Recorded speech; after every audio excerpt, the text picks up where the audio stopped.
5টা করে 6:30টার ট্রেন। ওটা আমার দোষ, ওটা আমার দোষ। চলো সবাই যাচ্ছে এখন, বাবা আছে, ভাই আছে, মা আছে। ওইটা মা আবার ভিডিও বানাচ্ছে, মনে হচ্ছে ইউটিউব চ্যানেল খুলবে।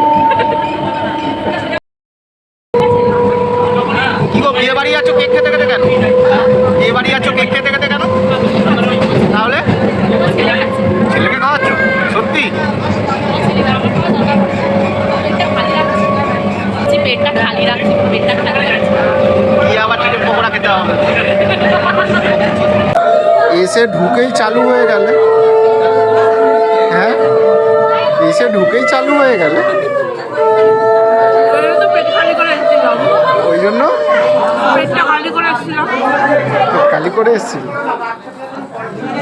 স্টার্টারে আছে ফিশ পকোড়া, ক্রিসপি কর্ন আর সাথে। কত নম্বর প্লেট চলছে? আবার হাসছো তুমি? মানুষ বিয়ে বাড়িতে খেতে যায় জানি, তাই বলে 3টে 4টে, 1টা 2টো, কটা কটা দেখাও। 1টা 2টো 3টে। ভাই হ্যাটস অফ, তুমি কি করছো?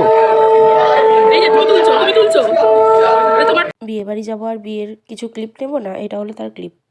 আমি একটু সবার মতন ফুড ব্লগার হওয়ার চেষ্টা করলাম। এই যে যেটা দেখালাম হচ্ছে ফিশ পকোড়া না কি, যাই হোক। আর এটা হচ্ছে ক্রিস্পি কর্ন। ক্রিস্পি কর্নটা তো কর্ন ক্রিস্পি ছিল না, একদম সগি হয়ে গেছিলো, একদম মোটামুটি খেতে ছিল। আর এটা এই যে আমি মুখে পুরলাম, এইটা হলো হচ্ছে চিকেন সাটে, যেটা মোটামুটি খেতে ছিল।